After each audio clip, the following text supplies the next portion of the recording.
Hello and welcome to the 50-cent tour of Monday, August 26th, 2013. Hope you had a great weekend. Please find a seat on the Liberty Bus and we will begin our tour. Activist Post has this "Dear World, Americans don't want war with Syria." And there's a little tear coming out of this eye that is the world. And we don't.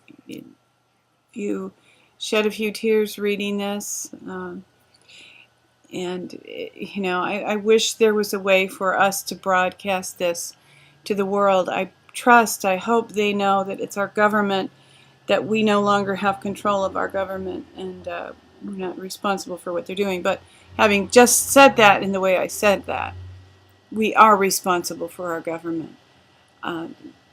Something needs to change. And John Rappaport has this article this morning. Why do they try so hard to end freedom? The people who run things want to own everything. And John Rappaport wrote, "Behind every good thing you or I or anyone has accomplished, there was the space of freedom. It's almost a truism. It's so obvious. But because it's so obvious, we tend to ignore it. Now, strong advocates of freedom are looked upon by the government as potentially dangerous people. They are demeaned in every possible way. If that doesn't give you a clue about where government is heading, try reading the piece of paper called the Constitution and then compare the statements in that document with the present scope of government and come to a decision. As an aside, try finding a serious college course that does exactly that comparison in great detail. Good luck."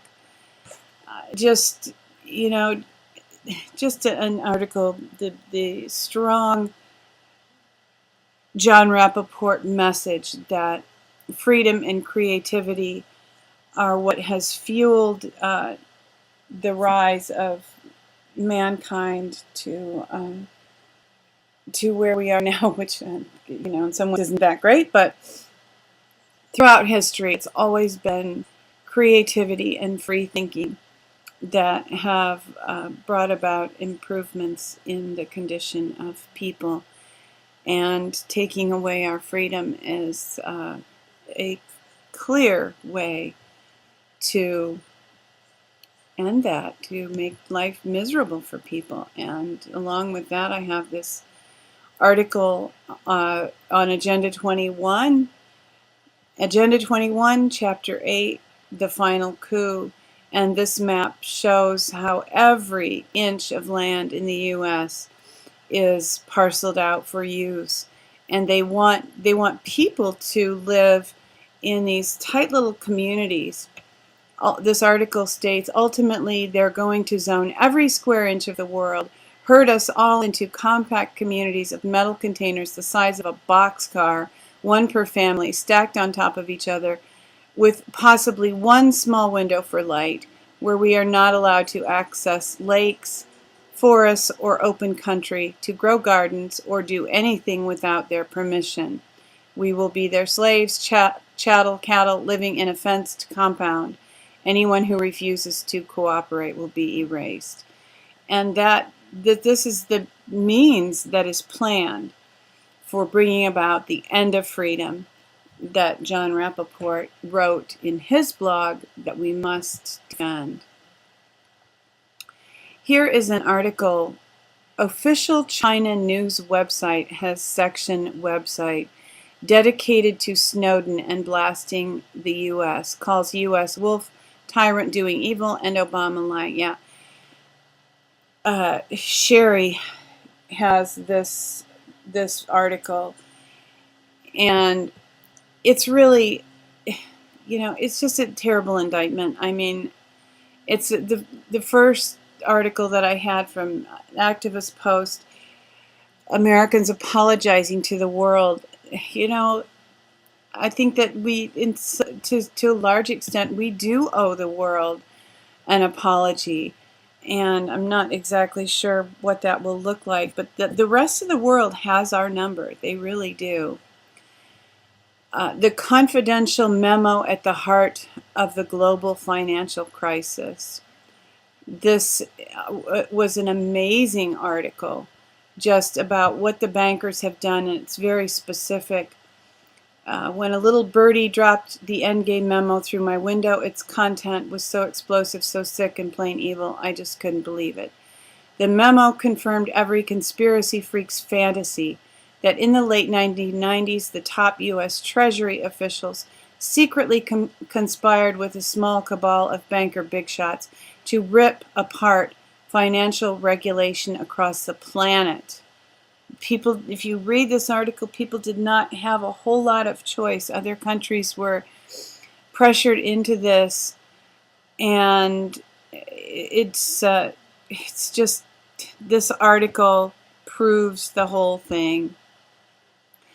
And over the weekend, I happened to see a documentary about Ecuador, and some of the Ecuadorian office holders and policymakers were interviewed. And they are fully aware, other countries are fully aware of what the banks have done to them. One of the spokesmen in the Ecuador video documentary said that when their oil boom began, he told what their debt was. It was, I don't know, 30 million or something.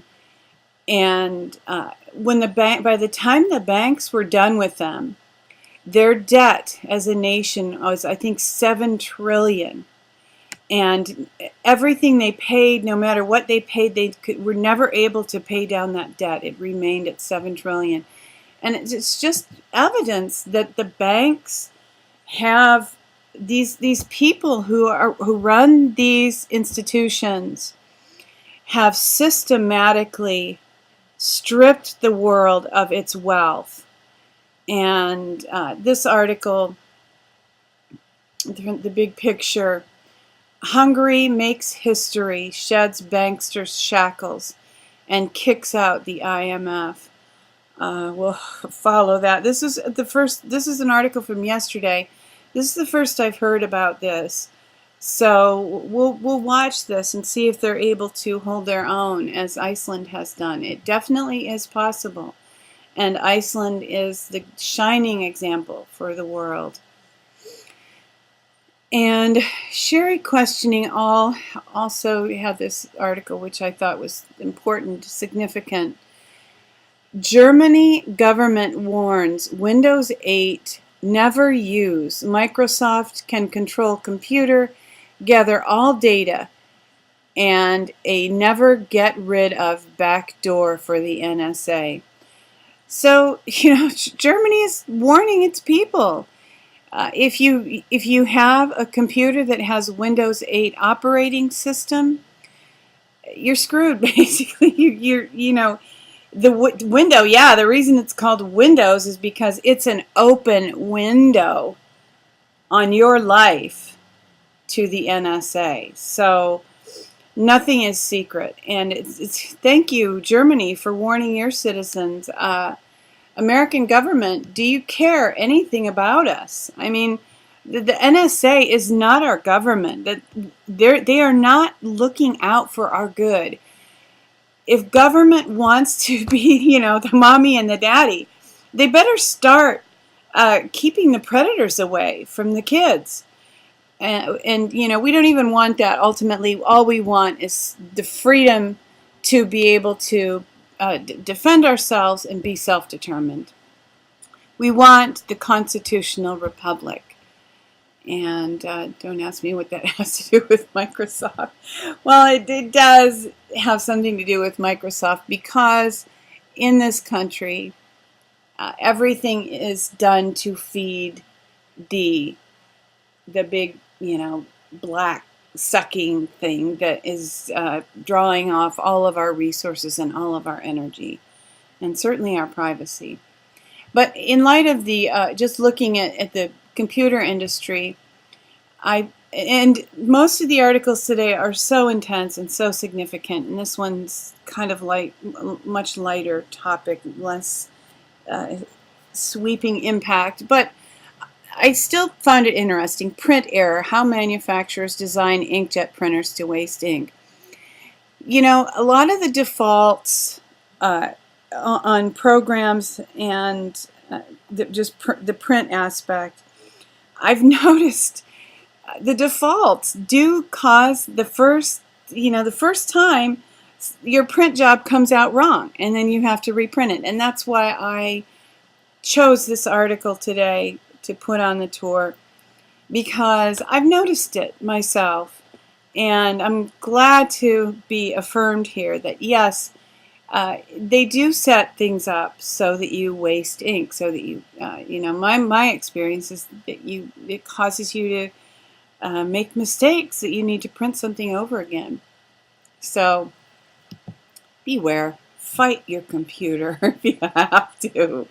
Fight your printer. Be prepared, because even though you bought them and paid for them and they're in your home, they're little tentacles of the evil that's trying to suck all your resources and energy away. Here I have a couple of good news articles that I'm ending with. This was from Friday, but I did not see it until this morning. From David Wilcock's website, Divine Cosmos, confirmed U.S. military alliance defeating the Federal Reserve. And this article contends that there is a relationship between Anonymous and the U.S. military, and the good guys in the U.S. military, the white hats, the white knights, whatever you want to call them, the people who know that we have lost our constitutional republic and want to see it restored. These guys in the military take an oath to upholding the Constitution, and many, many, many of them take that oath seriously and are making an effort to be loyal to that oath and to the American people by resisting what the cabal is doing to us. So if you're a praying person, pray for this effort. It's a struggle. I've heard in different places that it has cost people their lives. I mean, it's cost Michael Hastings his life, and it's a very serious struggle. So pray and keep up hope that that the shackles will be thrown off, and that we will have our constitutional republic restored and have the opportunity to live in peace and freedom. And after all that, I'm ending with this article: stressed, fatigued, check your vitamin D levels. There's so much going on, and for any of us who are paying attention, keeping our eye on the ball, these are very stressful times. So if you can take care of yourself and eliminate some of the physical challenges while we have these emotional challenges and mental challenges to deal with, you'll be better equipped to persevere and fight through to the other side. And as always, the Daily Tour is a presentation of She Who Will Walk in the Dark Productions. Thank you for joining with us on today's tour. The dawn is coming. Weeping may endure for a night, but joy comes in the morning. Hoping that you will love one another, take care, and insist on liberty.